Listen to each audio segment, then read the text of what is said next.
Hello and welcome to another episode of MarketEd.Live, the show that puts you, our MarketEd.Live attendees and wannabe attendees, in the picture with everything to do with marketing.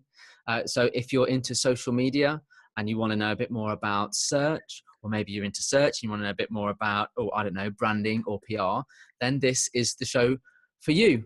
Don't forget that this is all about our fantastic event, MarketEd.Live, that's taking place on Tuesday, the 25th of September at the wonderful Nottingham Contemporary. It is literally a couple of weeks away now. So if you haven't got your tickets, you really do need to crack on and visit MarketEd.Live and get your tickets before it's too late. Now, this show is sponsored by podcast websites, the UK and worldwide's leading podcast hosting platform. They're really helping us to create this podcast. So huge thanks to them. Anyone who listens to this podcast, anyone who's a MarketEd.Live ticket holder can get a 25% discount off membership for, life, basically, as long as they go to podcastwebsites.com and go and sign up before the 31st of October 2018. So if you're listening in 2019 and thinking, what was season 1 about, then basically it's too late, unless there's another offer. Check out the website anyway, and you'll see what's going on. Now, today I'm joined by one of our keynote speakers at MarketEd.Live 2018, all the way from New York. That's in the top right-hand corner, if you weren't sure where that actually is, of America. It's Chris Strub. Hi, Chris. Hey, good morning, or over on your side of the pond, good afternoon. It's great to be here. It's a pleasure to have you on. We're so thrilled to have you as part of the event itself. We're really looking forward to seeing it over here. Part of these shows are all about introducing our audience to our speakers and experts within the field. So tell us a little bit about who you are and what you're known for and what you do. Yeah, so first of all, thanks for having me on. I am overjoyed to be heading to the UK for the first time. I have developed a bit of a brand here in the United States by completing a book titled 50 States, 100 Days, the book. So in the summer of 2015, I quit my job as a pizzeria manager in sort of the bottom right quadrant of the states here, and worked with different youth-related nonprofit organizations in all 50 states from coast to coast. I use live streaming and Snapchat in all 50 states, became the first person to do so, and from there, I've sort of springboarded into a social media marketing career that has brought me to work with brands like Humana, which is a big health insurance company here in the States. I've worked with Big Brothers Big Sisters of America, which is a big national nonprofit here. Last year, I did a 25-state road trip, so about half of what Paul would call America. Visited Salvation Army locations in 25 states and used live streaming and YouTube and Snapchat and Instagram and stuff to tell stories there. And I really just love building community. I love working with people and meeting new people and sharing experiences from my travels with people through social media. And I think Paul would agree, this is the most exciting thing that I've ever done, is getting a chance to come over to MarketEd.Live, the in real life version here, and get a chance to hang out with so many incredible people, including every single person that's listening to this podcast right now. I just think it's going to be incredible for a start off. It's going to be fantastic to have you over. And like you say, it's about meeting people in real life. If we think about how you and I have got to know each other, it's basically from social media, right? But then hooking up in San Diego at Social Media Marketing World. Yeah, that's like saying, go and get a selfie with Chris Strub, right? That's basically how it started. Before you came to San Diego, which again, for your listeners and viewers, is over on the opposite side of our country here. You posted something on social media that was like, if you're interested in coming to speak in Nottingham, come find this guy. And you posted a picture of yourself, among the crowd. And I was like, I want to do that. Like, I've never been overseas. I got to find that guy, buy him a beer, which I did, right? And you and I became friends. We had never really spoken before that event. But I think that's the perfect testimonial to how building relationships and networking at events like this can lead to success, right? I read the little news brief that you guys put out that Paul considers it a coup that Chris Strub is coming overseas for the first time to MarketEd.Live. I laughed out loud when I saw that, but hopefully I'll be able to bring a ton of value to everybody there at this conference. I've really, really enjoyed getting to know a lot of people at different conferences and events. And more importantly, through the work that I do with all these nonprofits all around the States. And, through social media, we'll talk a little bit about building community here through the course of this chat as well.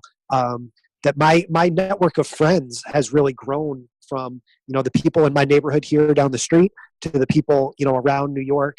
And now I feel like I'm surrounded by this clique, this whole group of people on Twitter and on Instagram who just, this flock is going to descend on Nottingham next month. And it's just, it's like a wedding, it's like a celebration. It's like all these people are coming together from different parts of the world really to come to this event. And I really feel bad for anybody who's listening to this who hasn't got their ticket yet. Do you know, I mean, as the organizer of the event, I think the thing that's really quite humbling is that suddenly we have ticket holders coming from America, Slovenia, Ireland, Greece. This is very strange but exciting at the same time, and it is right what you're saying about community and how these things can build. So I want to kind of like ask you how you go from working in a pizza store to becoming known for working with communities, and this idea of you live streaming across all 50 states. What gave you that idea? Why did you decide that was something? Yeah. Well, I think it all starts, every business starts with what your why is, right? Why do you do what you do? Why do you want to do what you want to do? For me, that why was born in December 2014. I volunteered with a nonprofit here in the States, again in South Carolina, called Pay Away the Layaway, where donors to this organization support what they call layaway angels. So a layaway angel goes into a big box store and will pay off a layaway plan or a set of layaway plans for families around Christmas time who might not have the funds to be able to pay off these gifts for their children or their grandchildren. I got to be a layaway angel in December 2014. And the emotion that I felt that day, Paul, was transformative. It was addictive almost, and in the best possible way, that I said, I've never felt anything like that before in my life, and I want to pursue feeling that way as much as I possibly can. How do I get more of that? So I knew that I loved traveling. I loved road tripping. Again, America, as you guys would call it, is very road trippable. And I had taken a road trip around the lower 48 states in 2014. So I knew I wanted to take another road trip. I knew I wanted to get that feeling, that emotion of helping people and bringing joy to people. And I also knew from working in a newspaper for 7 years in New York that I loved telling stories, and I was good at identifying what those stories were. So by bringing myself to all 50 states and working with a different youth-related nonprofit organization, again, that youth tie comes from working with the Pay Away the Layaway organization. But by visiting these different nonprofits in person, I knew that I could create something newsworthy, create something special, create something everlasting. And, I just was listening to you talk about content marketing with Chris Marr, right? For me, 50 States, 100 Days is the most imaginative and creative content idea that I could come up with. But it's special content. It moves you. It makes you feel good, And for me, getting to spend the last 3-4 years here, seeing how brands are trying to catch up with that, and they're trying to associate themselves with that positivity, that energy, that happiness. That is really what my brand is about, Paul, is trying to bring that happiness and joy to people, and doing that internationally, through social media. We know from coming to social media marketing world what it feels like when that comes together. And it's really, really cool now, 6 months later, to be able to replicate some of that magic over in Nottingham. Well, I think we will have some non-profits actually there from looking at the attendee list.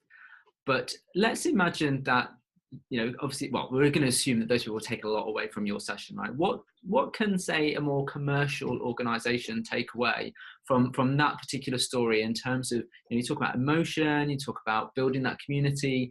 How does that relate maybe to a commercial organization? Well, there's two halves to it, right? I think every organization, whether you're a for-profit, a not-for-profit, whatever, you need to understand what it is that brings joy and brings that happiness. Why do people gravitate to your brand? What is it that is special about your business? Whatever it might be, you have to think really long and hard about what that is. And that's even bigger than social media, right? This should be your organizational goals as a company, right? But you need to find that thread and find that focus and find out what it is that draws people to you and your business on an ongoing basis. Whether that's every day, it's a coffee shop or something, whether it's every month, it's some sort of service that you need to get every month, someone's mowing your lawn, right? Whatever that is, you want to find that happiness and that joy, and you want to focus on that. But then we're going to talk, next month. And I think a lot of the different speakers will talk about the different tools that you can use to magnify that, to amplify that joy, to amplify that special part of your business, and to relate it to your customers, right? To understand exactly who it is that you're speaking to, who are your customers that you're trying to reach, and understand what sort of content resonates with them. For me, I've been lucky enough to find a pretty wide thread, right? That this working with nonprofits, working with kids, yeah, a lot of people like that, right? So I can, people will buy the book. People will, bring me to speak at an event. But whatever your company does, you want to find that. You want to zoom in on that hardcore. And then you want to use all the tools that we're going to talk about, from a social media perspective at MarketEd.Live, and use those tools to deliver that information and deliver that value, not just to your community, but interactively with your community, right? To have a conversation with them. I love the idea of conversations as a central pillar of marketing, in terms of either initiating that conversation with the potential audience or inviting them in. And your content that you create is always inviting people to be involved in that. If we look at, say, your Instagram stories with the advent of questions, you're asking people Yep. Put questions in, or you're asking people's opinions on the type of content that you're creating. How fundamental is that conversation then to what people should be doing? It's absolutely everything. It's 100%. And look, the spark, the real excitement, again, about MarketEd.Live is to be able to have those conversations in person, right? It's like a picture is worth 1,000 words. Well, an in-person conversation is worth 1,000 online conversations. When your brand can be represented by someone personable and someone outgoing and conversational, like Paul, right? Like Paul can very easily and excitedly represent his own event in San Diego. When you see him, you gravitate towards the guy. That's the sort of gravitational pull that your brand should hope to have, right? But you also need to understand the importance, and I'm a big fan of Dan Gingiss, and his theories about customer service and responsiveness, lowering your average response time, and Jay Baer, hug your haters, right? And having conversations even with people that don't love your brand, right? That's another great book, right, to check out is why should I want to have conversations with anyone and everyone who is talking about my brand, whether it's positive or negative. It's because it's those conversations that matter most, right? That someone is demonstrating an interest to you, whether it's positive or negative or somewhere in between, is the most important thing. Because now, by being present on social media, by having your ear to the ground, by having a Snapchat account or a Twitter account, even if you're not, quote, content marketing, and we're not creating this robust content, all the time, we're not blasting out through Agorapulse and Buffer or whatever, we still want to be able to hear what people are saying about our brand so that we can respond to them. Because if someone's out there saying that your brand sucks, the best thing you can possibly do beyond know that is say, hey, why do you think our brand sucks? We're working as hard, whatever it is, right? If you have the opportunity to communicate, to engage with those people that say your brand sucks, now you actually have the opportunity to flip that on its head. And they say, wow, I said their brand sucks. 5 minutes later, their CEO replied to me with a 30-second video, and we'll talk more about how that conversation can take place. But you can use these tools to provide incredible value at scale, and you can listen to the conversations that are taking place about your brand, even if you don't have the resources to be creating some sort of incredibly robust content that is being pushed out all the time. There's a really interesting case study over here in the UK. There's a big chain of pubs called Wetherspoons, which won't mean anything to you particularly. Maybe we'll find one and take you in. But the basically what happened a few months ago was that the CEO of Wetherspoons basically said, right, no social media. We're pulling all social media, closing all accounts, all Facebook pages, absolutely everything. We're not interested in social media anymore. And there's been a huge debate here about whether that makes any difference. Generally speaking, in these pubs, you know what you're getting, right? It's cheap, sticky carpet, maybe I'm broadcasting that's going to be like slander or libel or something. But basically, So they're not sponsoring MarketEd.Live 2018. Yeah. Well, I should invite them to maybe talk about their anti-social media policy. But it's really interesting. So a lot of social media people here were sort of saying, well, it's a bad move because they're not then able to listen to the conversation. And then the debate goes, well, do they even care? If they don't care, then why should they listen? So it's really interesting to hear your view on something like that as actually not necessarily prioritizing broadcasting pieces of information, but rather to, like I said, to keep the ear on the ground and find out what people think about your brand. Well, I mean, if they don't care about you online, do they care about you offline? Like if there's a problem with the plumbing in the bathroom, or they screwed up your drink when they make it for you, or there's an incident happening outside, does the management care to go outside and check on it, or to go, clean up or address the service, the issue that you have within the actual pub? I mean, to me, the best thing that you can do, and this is why, again, I'm not trying to kiss up Paul, but this is one thing that I really like about Paul, is that he is exactly the same online as he is offline. And when you work in this industry, I think that's very high praise to give and to get, right? Is that you're not putting up this facade. You're not being different online than you are offline. I think there's probably a way that this pub could have adopted their laissez-faire sort of approach to, you like that? I threw in some, what is that, French, right? Laissez-faire, it is. Right? So I'm working on it. I'm learning.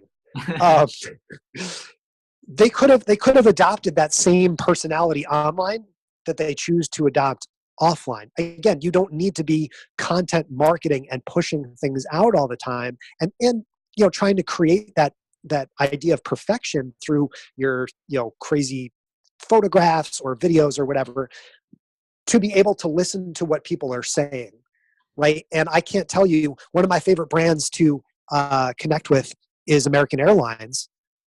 Not because they tweet really beautiful photos and videos. I couldn't tell you the last thing that I saw that they tweeted out to their hundreds of thousands of followers. I can tell you that they have solved my flight issues probably dozens of times over the years, either publicly and or privately through direct messages. And so when we talk about what makes a brand your favorite, it's often not the stuff that they're creating for the masses. It's the stuff that they're creating specifically for you, right? And that's really the magic. That's where listening matters so much, and not just listening, but also engaging and participating in those conversations. And, I know we've been participating in a lot of conversations in the lead up to MarketEd.Live. It's only going to accelerate. But these people, as Paul mentioned, these people that are flying in, like Zayla flying in from Slovenia, right? Like, she is very much a part of this event because she spends a lot of time on social media interacting and engaging with both of us and a lot of other people that are coming in from us as well. So this event, and really social media in general, it is what you make of it, right? It's the old Gary Vee-ism, right? What's the ROI of a basketball? Well, for LeBron James, it's, hundreds of millions of dollars. For me, it's, deflated sitting in my backyard. So again, social media is what you make of it, but the more you can engage and interact with the people that want to be there for you, the better off you're going to be. And this event is 100% proof of that. I think often that the opportunity is greater for the smaller business in that sense, in that the smaller businesses can absolutely keep their ear to the ground and they can reach out, and they therefore almost have the same level of they certainly have the same tools available as a large corporation, but the impact that they can make as a perhaps proportion of the size of company is huge compared to a big company, right? Well, yes, and I think we're chipping away. This is one of the topics that I'm going to talk a little bit about on stage. Is the idea of evangelism, right? The idea of being a social media evangelist and being, you and I are obviously evangelists. We want people to go listen to the podcast. We want people to follow us on Instagram stories. We have very similar approaches on IG stories and Twitter and such, right?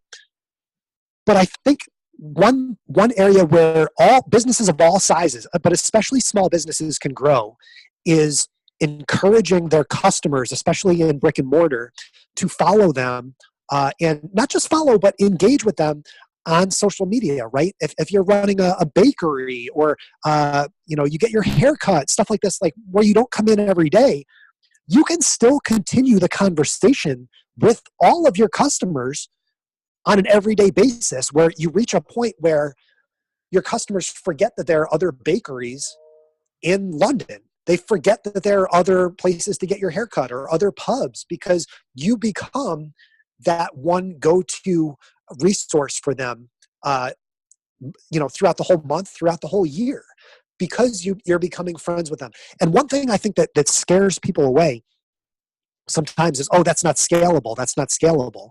But of course it's scalable. If you're working in a brick and mortar shop and you're standing there and there's no customers in your store at that time, I would strongly recommend you spend that time creating something on Instagram stories that is sparking a conversation with the people who were there yesterday and the people who might be thinking of coming in tomorrow, right? This is exactly, when you talk about making the most of your time at a small business, I think that spending time creating content and engaging on social media is an excellent use of your time when you focus on having conversations with your customers. That is, again, I hate to go back to that. We talked about that before. But when you identify who those core people are, then they become your advocates, and that word of mouth allows them to sell your brand for you. So when you can build up this international base, to spin this back to the event, when you can build up people that are flying in from other countries to come to Nottingham, all those people have networks of their own as well that say, wait a second, going to Nottingham? Like, I should go too. Because you start to introduce that fear of missing out and everything. So again, all roads lead to this. And I've worked in retail enough to know that, we mentioned being a pizza manager. I can't tell you how many hours I spend standing there just watching the pizza oven stay warm. Imagine if we were creating content that whole time that makes people say, oh, well, Chris is at work now and I should go in and see him tomorrow, or even subliminally. Like the next time you think about pizza, you're going to think about Chris Strub making pizza, which is going to be interesting because I was really terrible at it. Oh, were you? I was the worst. I hope nobody from Sabaro is listening to this. I was the worst pizza manager or pizza maker in company history. And I'm from New York, where we're supposed to know how to make. Oh yeah, we should get some pizza dough and I'll throw it up there on stage there if you want. I have ripped so many pizzas, but the reason they hire me, Paul, is because I have people skills. Again, not to humble brag, but I could, if a customer came up and they were pissed off, it was always go get Chris, because I could talk people off a ledge.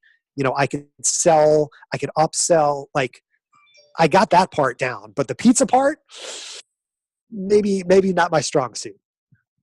Well, maybe we won't go out for dinner at a pizza restaurant in case you're too critical. I'm sure you wouldn't be. I'm sure you'd be absolutely, very, very, very polite. We'll teach you how the British work. They don't complain. So just thinking about where this goes in the future, because the theme of the event is about the future. We want people to get an idea of what's working now or what's working ahead. Where do you see some of that going? Is does that become more and more scalable? Do you envisage more and more businesses just getting involved with content creation, with engagement? Is it going to be a necessity? Is AI going to deal with some of that? What do you think? Yeah, I mean, I think user-generated content has always been a passion of mine, trying to figure out how you can inspire and engage people to create content on your behalf. I've been more bullish about this than some of the other pros that I've spoken. I had a great conversation about this with Ted Rubin a couple months ago here in Top Right, which was great. But and again, if you follow me, you know what I'm talking about. Like, I often create content. I go to Planet Fitness all the time. So if you know me, you follow me, I go to Planet Fitness like every day. I'll be there in an hour or so. I think that there's a lot more opportunity for brands to capitalize on getting people to create content on their behalf. And then I think brands sort of take the role of being curators and arbiters of what content they're resharing on their own channels. But I do think when we talk about influencer marketing, there's a lot of opportunity to be had there where people are willing to create content on behalf of brands. If brands give them that blessing, they give them that material, maybe they give them some access, behind the scenes sort of stuff, come on in, we'll give you a tour of the chocolate factory. And if you create an Instagram story on our account for us, right? That's an easy balance of value that's being shared. I do think that the real future, though, Paul, is in community, right? That it's not necessarily about identifying like this influencer, that influencer, that influencer. It's about creating spaces where those people can create together. They get to know one another. We're seeing this a lot more on Facebook and their emphasis on Facebook groups. Right? So it's not just that we're trying to get you, the listener, to come to MarketEd.Live by listening to this.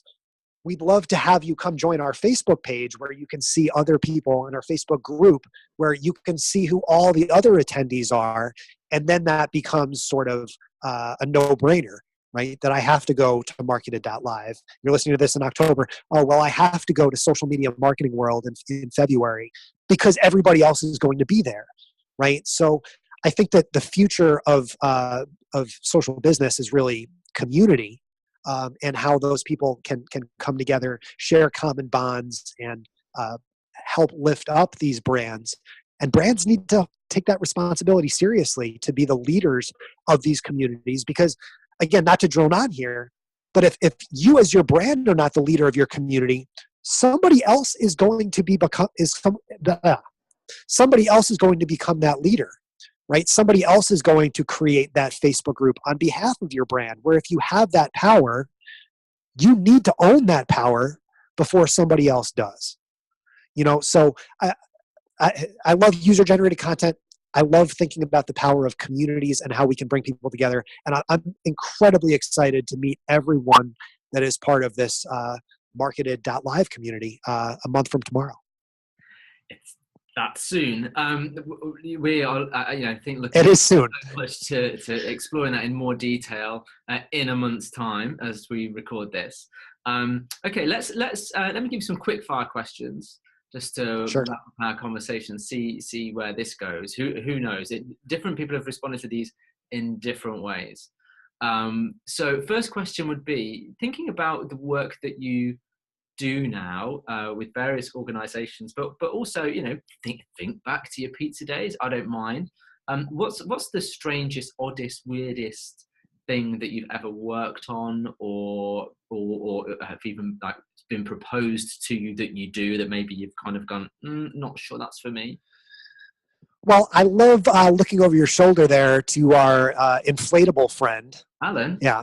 Yeah, we see Alan. So in another life, and I don't know that I ever really talk about this particular job because it sort of falls between the cracks, but I worked at a newspaper for 7 years. Before I left the newspaper, I was promoted to manage a daily deals website, which is very similar to Groupon and Living Social, that sort of thing. So for a full year, from August 2011 to 2012, I managed a website locally in the top right called Deal Chicken. And Deal Chicken Deal Chicken, right? I should have brought out a little Deal Chicken figurine for you. But Deal Chicken, this was a Gannett. So if you're here in the States, Gannett owns a lot of newspapers, and now they're Tegna, like they're not doing so well as a company. But Gannett created Deal Chicken, and Deal Chicken's mascot was a giant inflatable plastic chicken. And so there were a couple of inflatable chickens that would travel around the country, they'd be shipped around the country. And the ideal thought process was, Chris, as the boss, you have to find someone and hire them to wear the chicken at your events here, in Binghamton.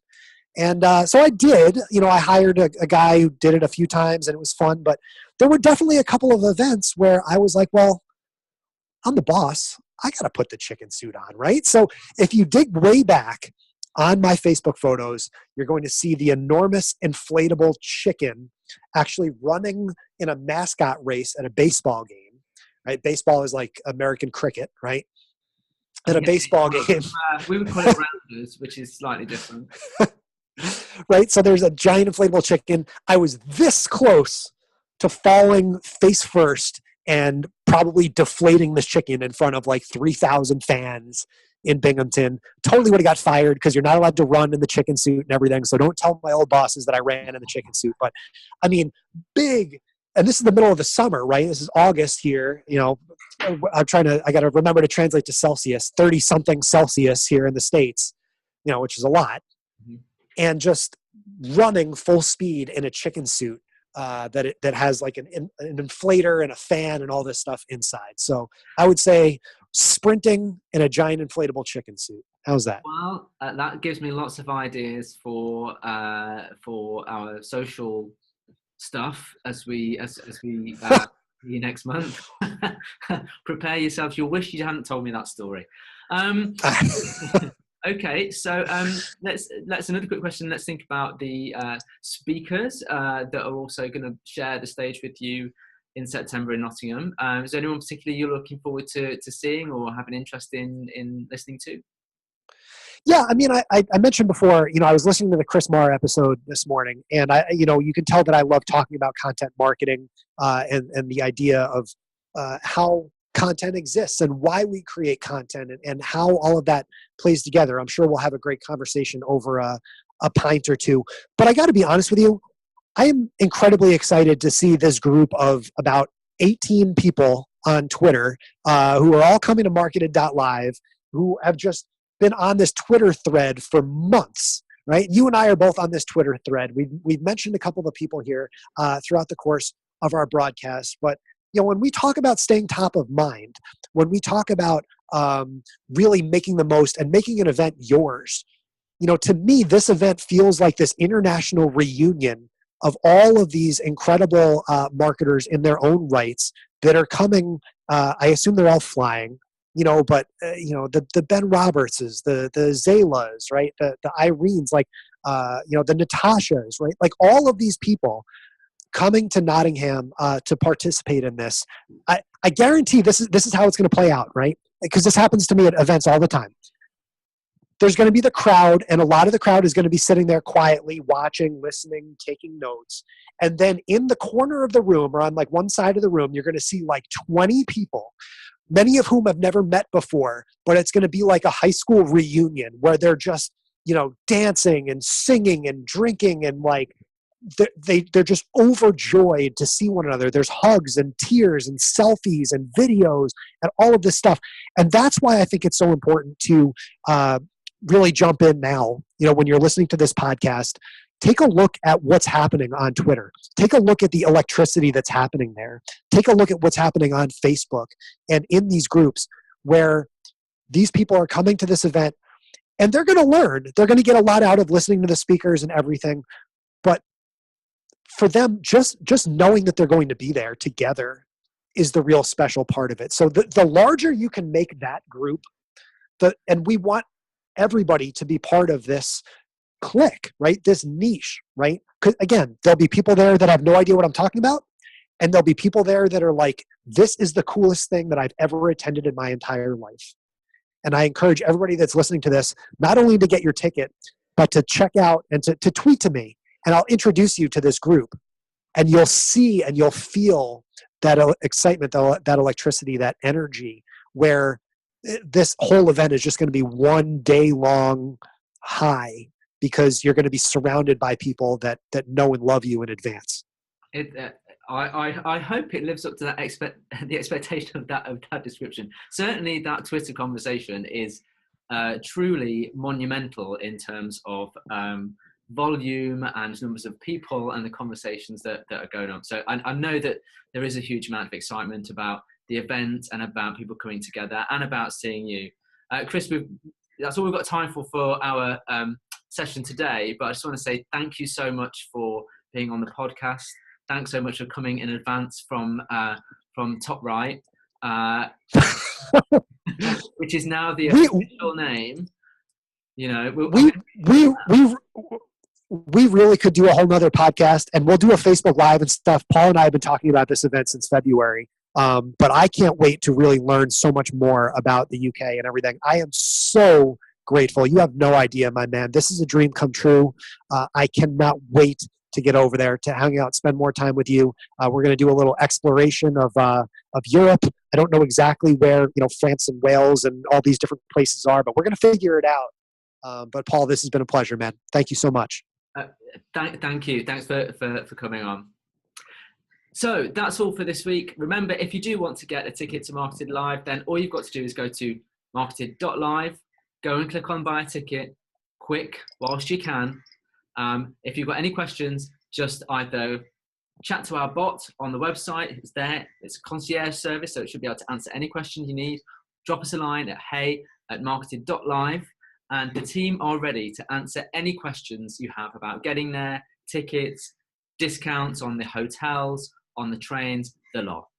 So until next time, thanks very much. Don't forget to leave us a review on Apple Podcasts, Stitcher, Spotify, whatever. And we'll see you next time.